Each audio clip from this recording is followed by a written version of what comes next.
Lindsay Paris from Merrimack Valley Kids. The warm weather is here and we're getting outdoors and enjoying it.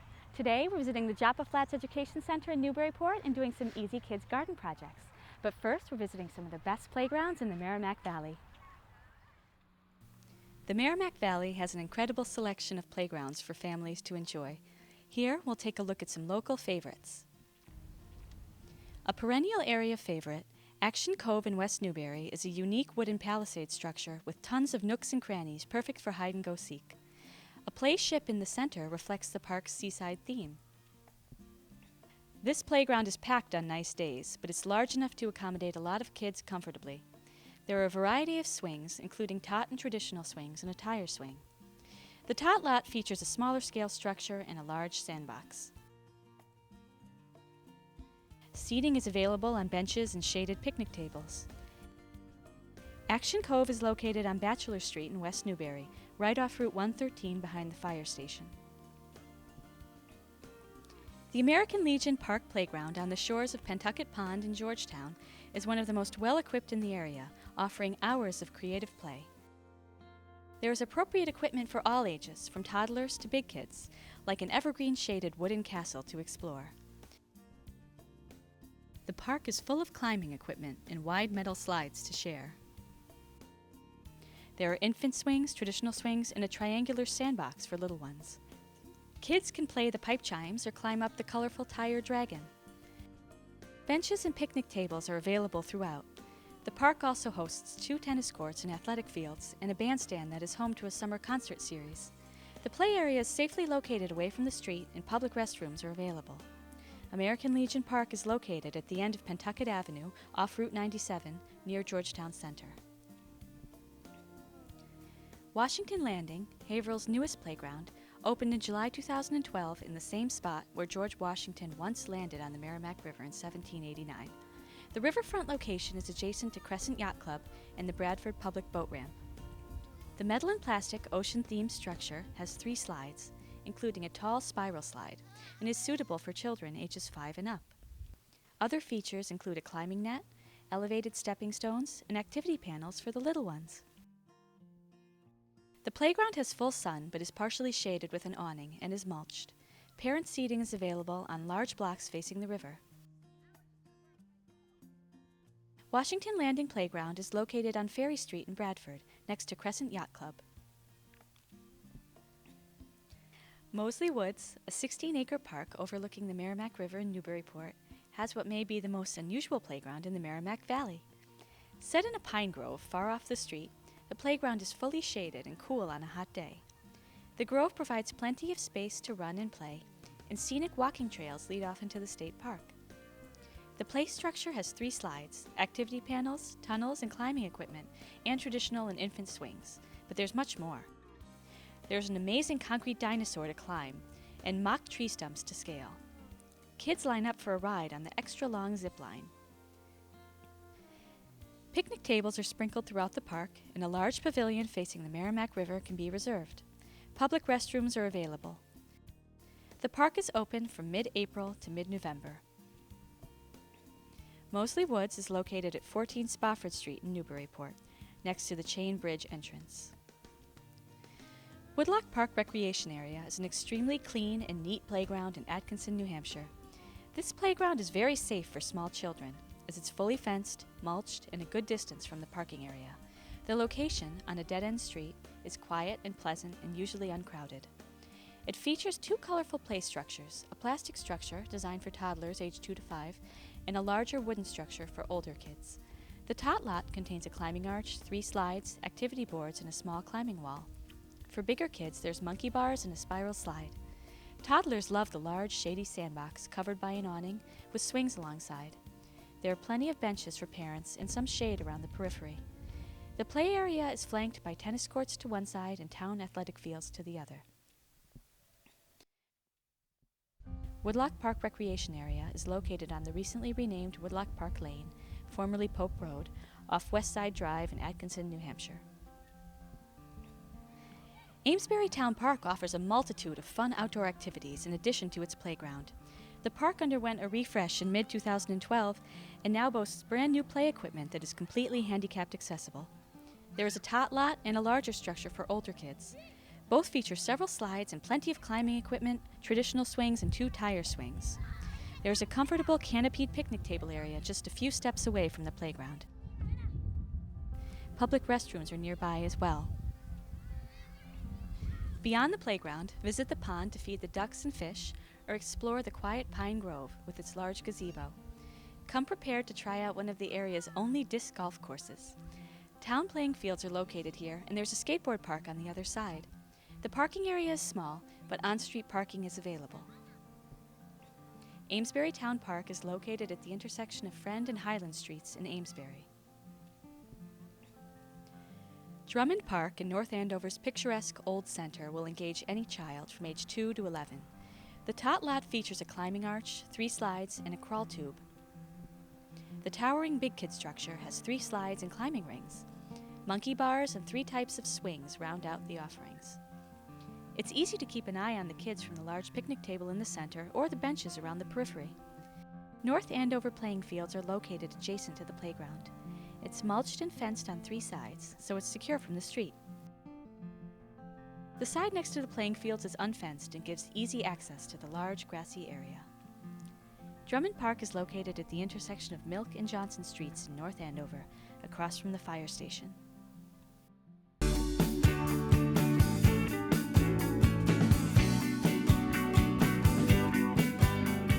If you're looking for a serene and scenic day trip where the family can learn about marine life while exploring a stunning coastal reserve, the Joppa Flats Education Center in Newburyport is an outstanding destination.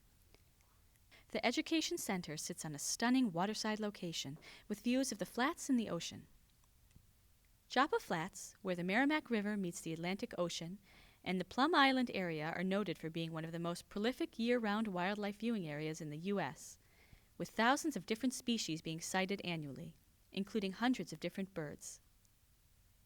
The return of the striking snowy owl each winter draws birdwatchers from all over the Northeast.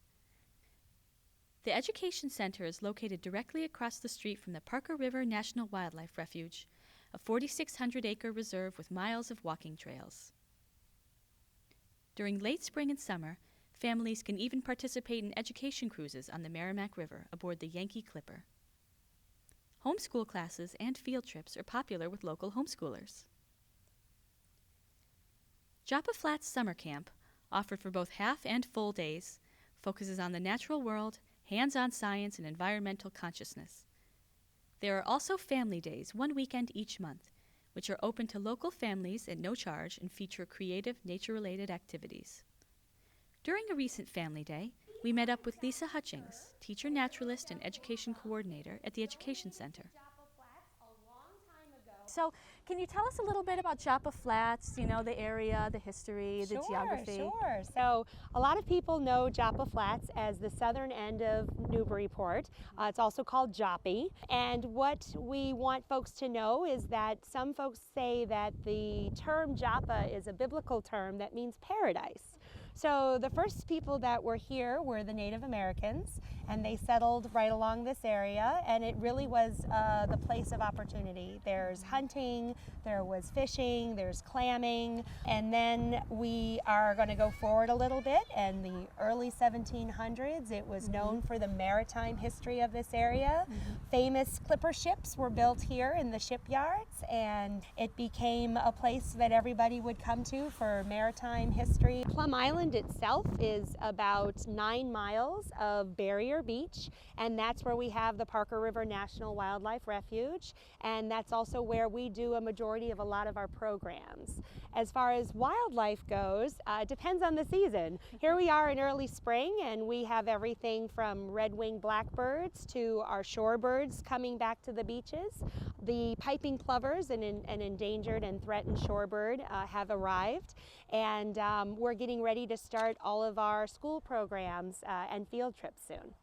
Now the Joppa Center here, this is such a stunning building that you have. I understand it has a lot of unique green features as well. It does, it does. We're very proud of our newest addition to our building, which is the Education Center. Has several different environmentally friendly features. The floors themselves, or the carpet, is post-consumer carpet fiber, so it's all recycled. There's this beautiful sort of black backsplash behind the sinks that's actually made from recycled car windshields and light bulbs. We have triple insulation called eco batting that's inside for our insulation, completely non-toxic materials. And then we even have changed the angle of the roof to allow for more natural daylighting and solar heat. Oh, wow, Yeah, of course the solar panels as well. Joppa Flats Education Center offers dozens of programs for children and adults. Programs are offered after school and daily during school vacation weeks and are designed for children ages 2 to 12. Every single season we offer something different. For our little ones, we have a program that's here mostly indoors or in the backyard. It's called Imagine, Sing, and Learn. That's for 3 to 6-year-olds. For the more active preschooler, we have a program that's outdoor field trip exploration with a parent. That's a parent-child walkabout. We have after-school programs for grades 1 through 4, and that's our After School at Joppa series. We do homeschool programs twice a month where your homeschoolers ages 7 to 12 will come in and they'll get a theme for that month and then a complimentary field trip to go along with that. So you can take one or both if you'd like. We have a large variety, both everything from a Saturday morning birding or a Wednesday morning birding, which is an opportunity to go out here with either our sanctuary director, Bill Getty, one of our naturalists, Dave Weaver, our education coordinator, Dave Larson, and we will take you out into this community and show you all of the local and migratory birds. So in the winter, it might be bald eagles and snowy owls. Right now, it might be the shorebirds, the water birds that are coming back, the egrets and the herons. It might be a whole afternoon of orioles and warblers in the spring. It really depends on the season. But what we love is we will take anyone, whether you're a brand new birder or you're an experienced birder with a life list. This is a very unique place to go birding. Some of the best birding in the country is here. Now I've noticed you have a lot of volunteers here with your event today. Can you tell us about some of the volunteer opportunities? Sure. We actually have a very special situation here. I think the volunteers is one of our biggest highlights and one of the things we're most proud of.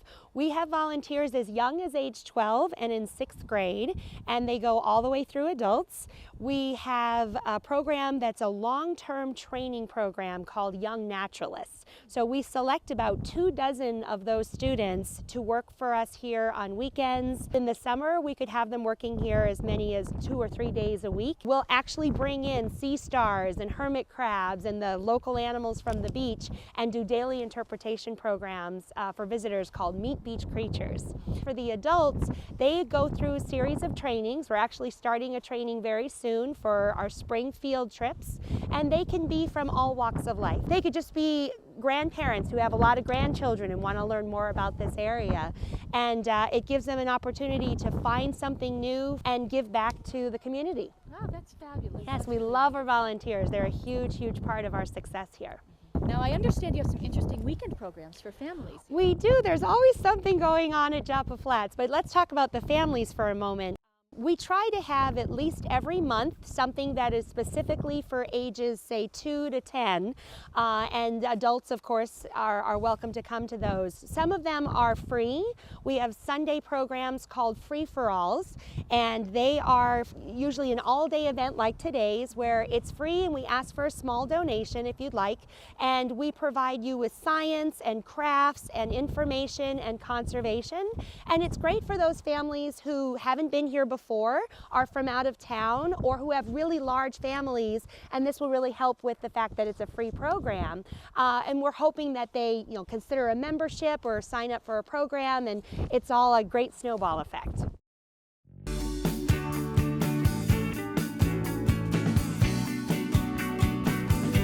So when warmer weather arrives, a lot of us want to get out and plant something.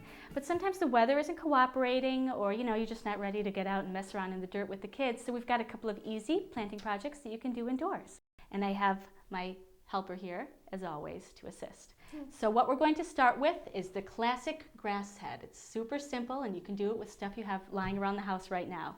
What you're going to need is a length of pantyhose, about 7 inches. You can cut this off an old pair, or you can use a knee-high. Some grass seed, which you probably have, seed you put on your lawn, and some embellishments like eyes, a pipe cleaner, and of course, potting soil.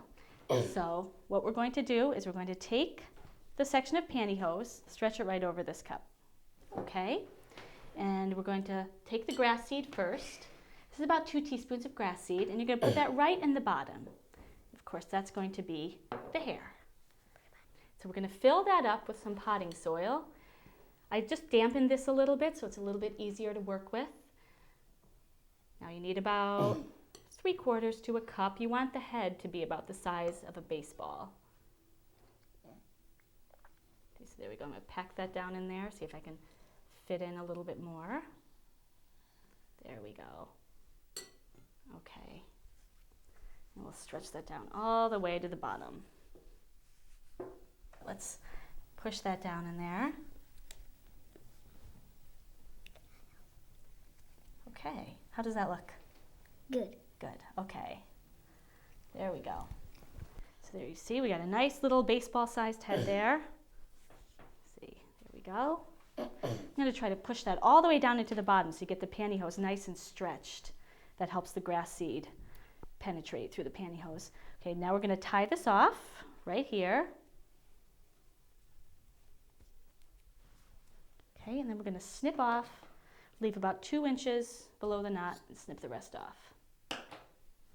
So there you go, there's our little guy. So next, if you want to do like a bulbous nose like we have on this one, or you can do ears, all you have to do is take a little section of soil, pinch it off, twist it, and tie it off. I have a little snipped rubber band, that's what I like to use because it stretches.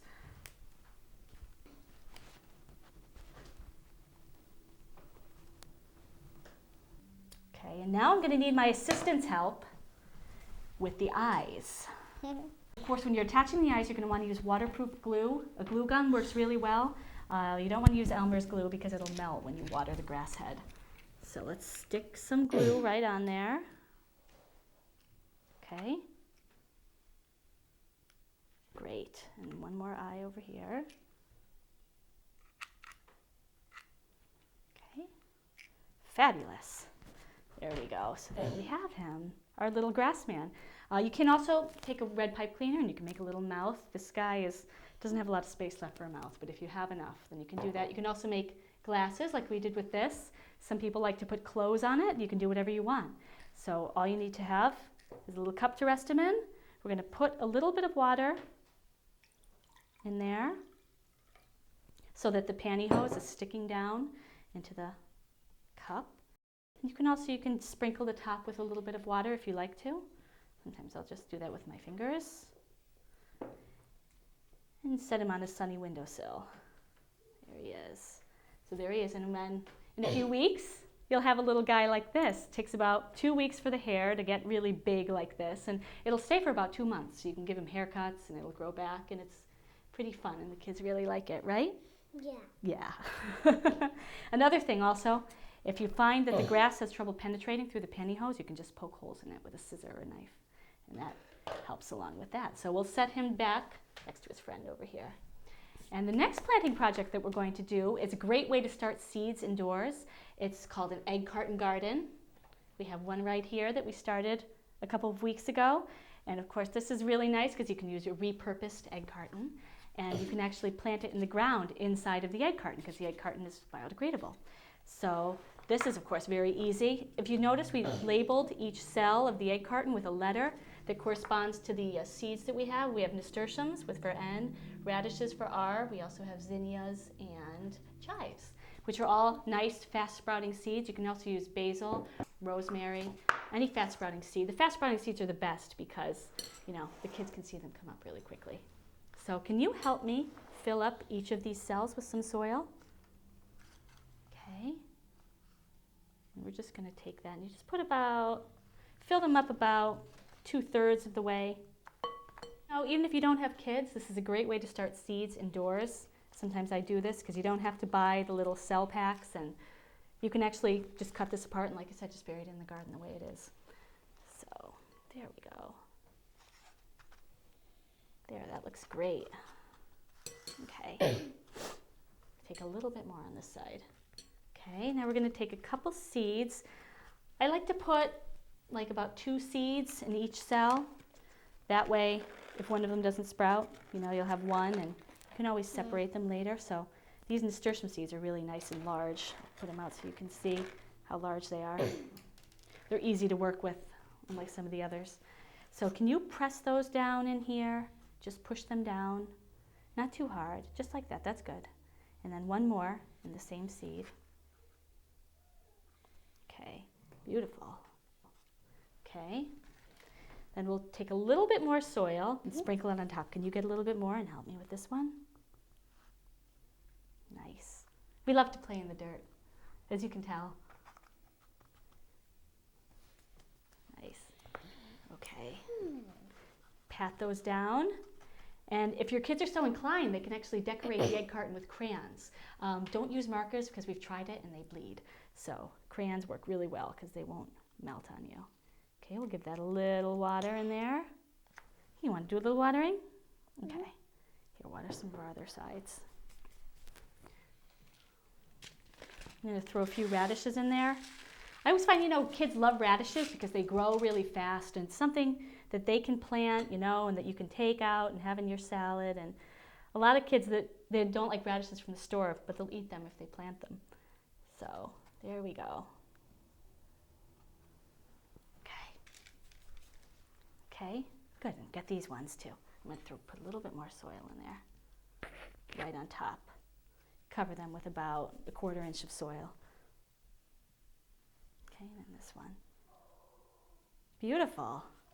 So here we have our egg carton garden. This one we did a couple of weeks ago, and you can plant it just like this in the ground because the whole thing is biodegradable, or you can cut the cells apart if you'd like to space them out. So those are our easy planting projects, and it's a good way to start some plants inside, and then you can get outdoors whenever you feel like it. Whether it's gardening, bird watching, or just getting out with the kids, now is a great time to enjoy the best of the Merrimack Valley. I'm Lindsay Paris. Thanks for watching.